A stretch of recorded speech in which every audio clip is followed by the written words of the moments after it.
Assalomu alaykum, hurmatli talabalar. Men Saodat Qambarova sizlarga mazkur o'quv yilida o'zbek adabiyotini o'qitish metodikasi fanidan dars mashg'ulotlarini olib boraman. O'zbek tili va adabiyoti yo'nalishi 3-kurs bakalavr talabalari uchun mo'ljallangan o'zbek adabiyotini o'qitish metodikasi adabiy ta'limning maqsadi va mazmuni haqidagi fandir. Fanning maqsadi bo'lajak adabiyot o'qituvchilarining kasbiy kompetentligini shakllantirish, ularga yosh avlod ma'naviy kamoloti, badiiy estetik tafakkurni shakllantirishda, badiiy asarning ta'sir kuchidan oqilona va samarali foydalanish yo'llarini o'rgatishdan iborat. Fanning mazmuni adabiy ta'lim metodlari, usullari va vositalari hamda ularning o'ziga xos xususiyatlari, nazariy tushunchalar, didaktik qonuniyatlarni hamda o'qituvchi va o'quvchilar o'rtasidagi o'zaro hamkorlik munosabatlarini o'rganish mazmunini o'z ichiga oladi.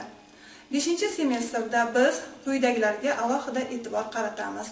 Adabiy ta'lim jarayonini tashkil etishning huquqiy me'yoriy asoslari, davlat ta'lim standartlari, o'quv rejalari, o'quv dasturlari, ularning tuzilishi va tarkibiga qo'yiladigan talablar, adabiyot o'qitish metodikasining taraqqiyot bosqichlari, mustaqillik yillarida bu borada amalga oshirilayotgan ilmiy tadqiqot metodlari, adabiyot darslarida o'quvchilarni mustaqil fikrlashga o'rgatish yo'llari, adabiy ta'lim tamoyillari, jumladan o'quvchi shaxsini ustuvor mavqega ko'tarish, badiiy asar qahramonlariga obraz emas, inson sifatida yondashish, pedagogik hamkorlikni ta'minlash, o'quvchilarni baholash kabi bir qancha jihatlarga alohida to'xtalamiz.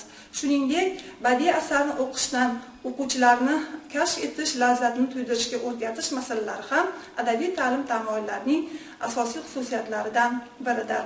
Darslarimizda biz shaxsga yo'naltirilgan ta'lim texnologiyalari, xususan muammoli ta'lim, hamkorlik texnologiyasi, modulli ta'lim texnologiyasi, didaktik o'yinlar texnologiyalari, shuningdek sinov darslarini, nazorat darslarini tashkil etish masalalariga ham alohida to'xtalamiz.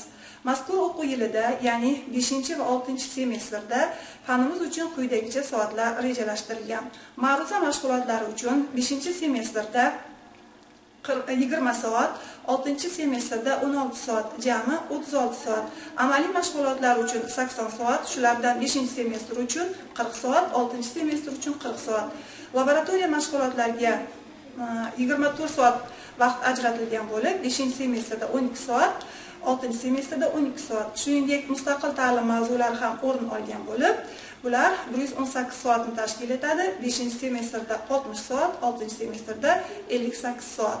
Biz ma'ruza mashg'ulotlarida o'rgangan ma'lumotlarimizni amaliy va laboratoriya mashg'ulotlarida mustahkamlash uchun savol va topshiriqlardan ijodiy va unumli foydalanishimiz kerak. Buning uchun bizlarga Qunduzxon Husanboyeva, Roza Niyozmetova muallifligidagi adabiyot o'qitish metodikasi, Voqjon To'qliyevning adabiyot o'qitish metodikasi hamda Asqar Zununov muallifligidagi adabiyot o'qitish metodikasi, o'quv qo'llanmalari hamda til va adabiyot ta'limi, uzluksiz ta'lim, xalq ta'limi ilmiy metodik jurnallari, ma'rifat gazetalari hamda internet manbalaridan ijodiy foydalanishingizni tavsiya etamiz.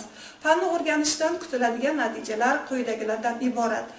Adabiyot o'qituvchilari, bo'lg'usi adabiyot o'qituvchilari sifatida talabalarimiz adabiy ta'lim jarayonini tashkil etish, dars mashg'ulotlarini, sinfdan tashqari ishlar, mustaqil o'qish, sinfdan tashqari o'qish mashg'ulotlarini tashkil etish, badiiy asarni tahlil qilish yo'llarini o'rganish, adabiy ta'lim metodlari, usullari, vositalari, shakllari hamda ilg'or zamonaviy pedagogik texnologiyalardan unumli qo'llay olish, shuningdek, o'quvchilar bilan professional darajada muloqot o'rnatish kabi kasbiy sifatlarni shakllantirish masalalari ko'zda tutilgan.